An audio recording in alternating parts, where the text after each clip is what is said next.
नमस्कार, मैं हूं Deepali. Money matters for women में आपका बहुत बहुत स्वागत है।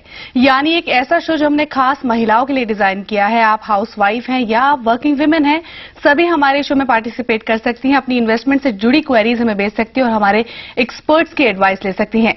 और आज आपकी सभी क्वेरीज को आंसर करने के लिए हमारे साथ स्टूडियो में बने हुए हैं PPFAS के vice president Jayant Pai. Jayant ji, welcome to Zee business.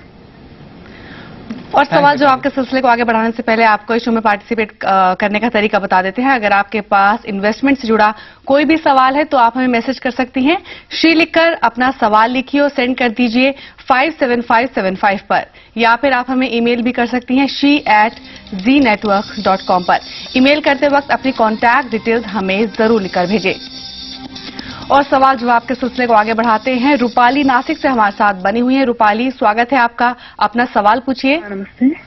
हाँ, मेरी रिलायंस ग्रोथ और बिरला सन लाइफ मिड कैप में 1,000 रुपए की SIP चल रही है जी। और मैं 15-20 साल के लिए इन्वेस्टमेंट करना चाहती हूँ जी। तो क्या मैं बिरला सन लाइफ मिड कैप को स्विच करके HDFC टॉप 200 में जाऊँ? जयंत जी, रिलायंस ग्रोथ और बिरला सन लाइफ मिड कैप दोनों में ही SIP के जरिए 1,000 रुपए पर मंथ इन्वेस्ट कर रही हैं और जानना चाहती हैं आपकी राय कि क्या ये बिरला सन लाइफ मिड कैप से बाहर निकलकर HDFC टॉप 200 को इन्वेस्टमेंट के लिए चुने? एक्चुअली रूपाली, ये जो दो फंड्स है बिरला मिड कैप और HDFC टॉप 200, दो अलग अलग कैटेगरीज के फंड्स हैं। बिरला मिड कैप एक प्योर मिड कैप फंड है जिसमें नियरली 100% जो उनका पोर्टफोलियो है वो सब मिड कैप स्टॉक्स का है। HDFC टॉप 200 एक large and mid cap category में आता है जिसमें around 75 to 80% large cap stocks का है। तो एक्चुअली रिलायंस ग्रोथ और Birla mid cap are in the same category, तो ये अच्छा है कि आपको दोनों में से एक ही रखना है जी। तो अगर आपको लार्ज कैप का एक्सपोजर बढ़ाना है तो आप बिरला मिड कैप से या इसमें स्विच कर सकते हो जी। यानी रूपाली जी, जो आप अभी फिलहाल जो दो फंड्स में इन्वेस्ट करें वो दोनों एक ही तरह के फंड्स हैं, तो जो आपके यहाँ डिसीजन है कि आप बिरला सन लाइफ मिड कैप से बाहर निकलकर HDFC टॉप 200 में जाना चाहती हैं, वो बिल्कुल सही है। आप HDFC टॉप 200 में इन्वेस्ट कर सकती हैं। और आगे बढ़ते हैं। मालती मुंबई से हमारे साथ बनी हुई है। मालती जी, बहुत बहुत स्वागत है आपका जी बिजनेस में। पूछिए अपना सवाल। मेरा क्वेश्चन ये है कि मैंने इन्वेस्टमेंट IDFC प्रीमियम इक्विटी में 2,000 पर मंथ किया हुआ है, रिलायंस रेगुलर सेविंग में 2,000 और रिलायंस फार्मा में 2,000, बिरला फंड लाइन इक्विटी में 2,000 और 1 लाख HDFC में लमसम डाला हुआ है। तो मुझे ये इन्वेस्टमेंट 10 ईयर्स के लिए करना है, तो ये सब राइट फंड है जी। और करोगे? आपका टाइम होराइजन कितना है मालती? हेलो, आपका टाइम होराइजन कितना है? 10 ईयर्स। 10 ईयर्स जी। जयंत जी, इनका एक पोर्टफोलियो है जिसमें SIP के जरिए इन्वेस्ट कर रही हैं, जो आपने सुना अभी, और साथ ही साथ HDFC प्रूडेंस में इन्होंने वन टाइम इन्वेस्टमेंट किया हुआ करीब 1 लाख रुपए का। आपकी सलाह जानना चाहती है कैसा है इनका पोर्टफोलियो? टाइम होराइजन इनका 10 ईयर्स है। मालती, आपका पोर्टफोलियो बहुत ही अच्छा है क्योंकि आपका एज देख के और आपका टाइम होराइजन देख के आपका पोर्टफोलियो थोड़ा एग्रेसिव है तो भी कुछ बुरा नहीं है। तो ये IDFC प्रीमियर इक्विटी जो है वो एक प्योर मिड कैप फंड है। रिलायंस रेगुलर सेविंग्स, उसमें मिड कैप्स का प्रोपोर्शन बहुत ही ज्यादा है, मीन अराउंड 55% है। एंड प्लस HDFC प्रूडेंस जो है वो एक बैलेंस फंड है, लेकिन with in the balance fund it is a more aggressive one क्योंकि उसमें टोटल जो इक्विटी कंपोनेंट है वो अराउंड 80% है जी। तो ये तीनों थोड़े एग्रेसिव है, लेकिन क्योंकि आपका टाइम होराइजन 10 ईयर्स का है तो मुझे लगता है कि आपको अच्छे रिटर्न्स मिलने चाहिए। प्लस आपका जो सेक्टर फंड है Reliance pharma, that is only around 10% of your portfolio which is also a very reasonable component. तो मुझे नहीं लगता है कि कोई चेंजेस की जरूरत है, लेकिन once a year you should review your portfolio जी। यानी मालती जी, जो आपने 10 साल के नजरिए से पोर्टफोलियो जो आपने बनाया वो काफी अच्छा है, उसमें आप इन्वेस्ट करते रहिए, किसी बदलाव की फिलहाल यहाँ जरूरत नहीं है। हालांकि एक एडवाइस जयंत जी की है कि अपने पोर्टफोलियो को हर साल आप नियमित रूप से मॉनिटर करते रहे। और आगे बढ़ते हैं। मंजू दिल्ली से हमारे साथ बनी हुई है। मंजू, स्वागत है आपका, अपना सवाल पूछिए। मंजू जी, अपने टीवी की वॉल्यूम प्लीज कम कर लीजिए ताकि आप हमारा सवाल सुन पाए और अपना जवाब भी सुन पाए। अपना सवाल पूछिए मंजू जी। हेलो जी, अपने सवाल पूछिए। हेलो मंजू जी, क्या आपको मेरी आवाज मिल पा रही है? हाँ जी। अपना सवाल पूछिए प्लीज, और टीवी की वॉल्यूम कम कर दीजिए। मुझे ये पूछना है कि मुझे ना 1 साल के लिए 1 या 2 लाख रुपए इन्वेस्ट करना है, मैं गोल्ड में इन्वेस्ट करूँ या सिल्वर में इन्वेस्ट करूँ? जी जयंत जी, 1 साल का इनका टाइम होराइजन है और 1 से 1.5 लाख रुपए ये गोल्ड या सिल्वर में इन्वेस्ट करना चाहती हैं, आपकी सलाह क्या है? क्योंकि उनका होराइजन सिर्फ 1 साल का है, तो उनको लिक्विडिटी पे ज्यादा ध्यान देना चाहिए। तो वो विकल्प चुनना चाहिए जिसमें वो आसानी से लेके बेच सकती है 1 साल में। तो अभी सिल्वर ने भले ही गोल्ड से ज्यादा रिटर्न दिया हो लास्ट 1 साल में, लेकिन जो सिल्वर का में इन्वेस्ट करने के जो विकल्प है वो सिर्फ बार्स और कॉइन्स है। अभी बार्स और कॉइन्स आप आसानी से ले सकते हो, लेकिन आसानी से बेच नहीं सकते हो जी। लेकिन गोल्ड में जो गोल्ड ETFs का जो विकल्प है उसमें आप आसानी से ले सकते हो और बेच सकते हो जी। तो मेरी राय में उनको गोल्ड ETF में निवेश करना चाहिए। जयंत जी, हम गोल्ड सिल्वर की बात करें तो दोनों ही काफी उच्चतम स्तर पर फिलहाल है, तो क्या इनके हाईएस्ट लेवल पे इनमें इन्वेस्ट करना सही कदम है फिलहाल? नहीं, एक्चुअली ये प्रेडिक्ट करना बहुत मुश्किल है कि क्या हाईएस्ट प्राइस है, क्योंकि लास्ट 10 साल से गोल्ड लगातार बढ़ रहा है और सिल्वर भी लास्ट 5 साल से बढ़ रहा है। One way of just avoiding this prediction is to do an SIP। तो अगर उनकी अवधि थोड़ी लंबी हो, से 3 साल या उससे ज्यादा, तो वो गोल्ड ETF में एक SIP जैसे कर सकते हैं।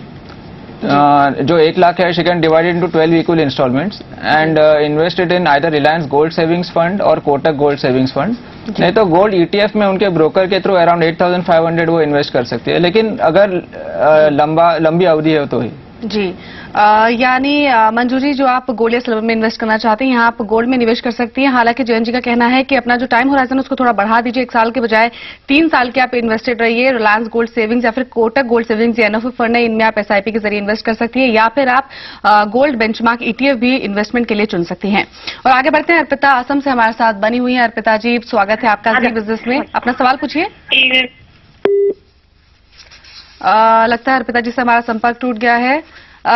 और अर्पिता जी से बात करेंगे एक ब्रेक के बाद, लेकिन ब्रेक में जाने से पहले आपको इस शो में पार्टिसिपेट करने का तरीका बता देते हैं। अगर आपके पास इन्वेस्टमेंट से जुड़ा कोई भी सवाल है तो आप हमें मैसेज कर सकती हैं। शी लिखकर अपना सवाल लिखिए और सेंड कर दीजिए 57575 पर, या फिर आप हमें ईमेल कर सकती हैं she@zenetwork.com पर। और रुकते हैं अभी एक छोटे से ब्रेक के लिए।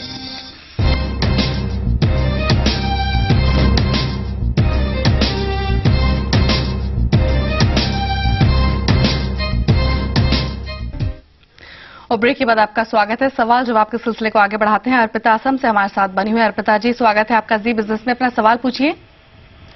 हाँ, मैं असम से बोल रही हूँ। मतलब मेरे पोर्टफोलियो में 3 फंड है, SBI मैग्नम कॉमा फंड जो ग्रोथ ऑप्शन में है, रिलायंस फंड और UTI डिविडेंड यील्ड फंड जो ग्रोथ ऑप्शन में है। ये मैं लास्ट ईयर ली हूँ और 5 इयर्स के लिए है।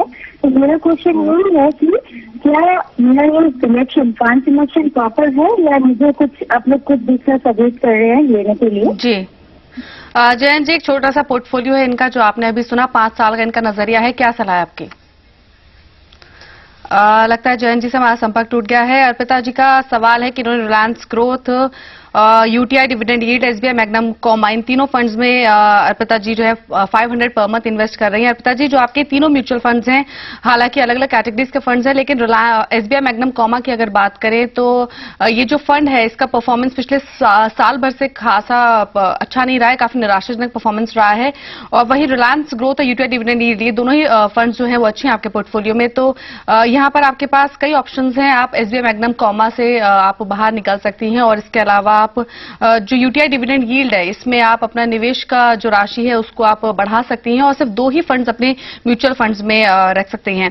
और जयंत जी से हमारा संपर्क फिर से जुड़ गया है। जयंत जी, अर्पिता हमारी कॉलर थी असम से, इनका एक छोटा सा पोर्टफोलियो है, Reliance growth, UTI dividend yield और SBI मैग्नम कॉमा, तीनों ही फंड्स में 500 पर मंथ इन्वेस्ट कर रही है। 5 साल का इनका नजरिया है। आपकी सलाह जानना चाहती हैं कि इनका पोर्टफोलियो जो है छोटा सा, ये कैसा है? एक्चुअली उन्होंने जो कैटेगरीज चुने हैं वो ठीक है। एक मिड कैप है, एक थीमेटिक फंड है और एक लार्ज कैप ओरिएंटेड फंड है जो UTI डिविडेंड यील्ड है। लेकिन ये जो SBI कॉमा है वो शुरू से अंडर परफॉर्म कर रहा है, क्योंकि उसका जो थीम है कमोडिटीज, एक्चुअली कमोडिटीज काफी बढ़ चुके हैं, लेकिन SBI कॉमा ने इतना पार्टिसिपेट नहीं किया ये रैली में। तो मुझे लग रहा है कि SBI कॉमा का SIP वो इमीडिएटली बंद करना चाहिए उनको जी। और ये अमाउंट वो UTI डिविडेंड यील्ड में डाइवर्ट कर सकती है जी। यानी तो UTI डिविडेंड यील्ड का SIP 1000 रुपीज कर दो, और रिलायंस ग्रोथ जो 500 है वो रहने दो। जी, यानी अर्पिता जी, उम्मीद है आपको आपके सवाल का जवाब मिल गया होगा। और हरदीप हमारे साथ बनी हुई है गुजरात से। बहुत बहुत स्वागत है हरदीप आपका जी बिजनेस में।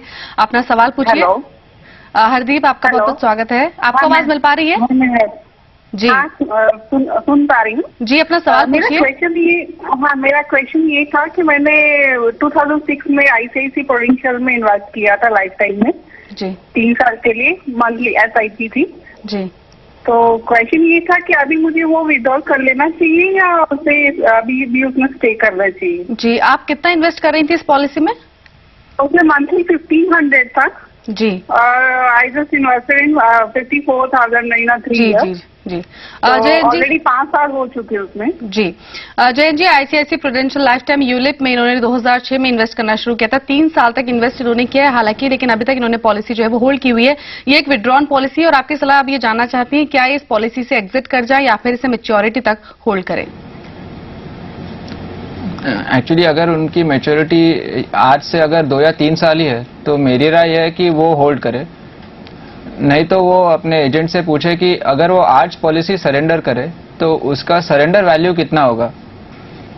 तो अगर वो सरेंडर वैल्यू जो है वो उनके कॉस्ट से ज्यादा है तो वो विड्रॉ करके किसी और म्यूचुअल फंड या दूसरे विकल्प में निवेश कर सकते हैं। जी, यानी हरदीप जी, जयंत जी की आपके लिए यही सलाह है कि अगर आपको पॉलिसी की आप सरेंडर वैल्यू जो है वो चेक कीजिए, अगर उसमें अगर आपको प्रॉफिट हो रहा है तो आप विड्रॉ कर लीजिए, वरना आप उसे मैच्योरिटी तक होल्ड कीजिए। और जयंत जी, अगला ईमेल है हमारे पास नीतू खन्ना का मुंबई से। ये जानना चाहती हैं कि ये इन्होंने 5 साल के लिए 5 लाख रुपए पोस्ट ऑफिस किसान विकास पत्र यानी केवीपी में इन्वेस्ट किया और अब आपकी सलाह जानना चाहती हैं कि पोस्ट ऑफिस केवीपी से बाहर निकलकर क्या ये बैंक एफडीज को एक इन्वेस्टमेंट का जरिया चुन लें? No, see, it depends because KVPs are a government guaranteed product, while bank deposits are guaranteed only up to 1 lakh rupees. So this difference is very important. Second, उन्होंने KVP में 5 साल पहले अगर निवेश किया है तो suppose we assume it is April 2006, तो इसकी मैच्योरिटी नवंबर 2014 में होगी और ये 5 लाख उनका पैसा डबल होके 10 लाख हो जाएगा जी। अगर ये 10 लाख वो तभी विड्रॉ करके फिर से केवीपी में ही रीइन्वेस्ट करे और मुझे लग रहा है उनका लक्ष्य को 2020 तक है, तो अगर 2014 में निवेश करके वो 2020 में प्री मैच्योरली विड्रॉ करे तो उनको 1% का पेनल्टी भरना पड़ेगा। तो मेरे कैलकुलेशन में टोटल जो उनको मिलेगा 2020 में वो अराउंड 15 lakhs होगा जी।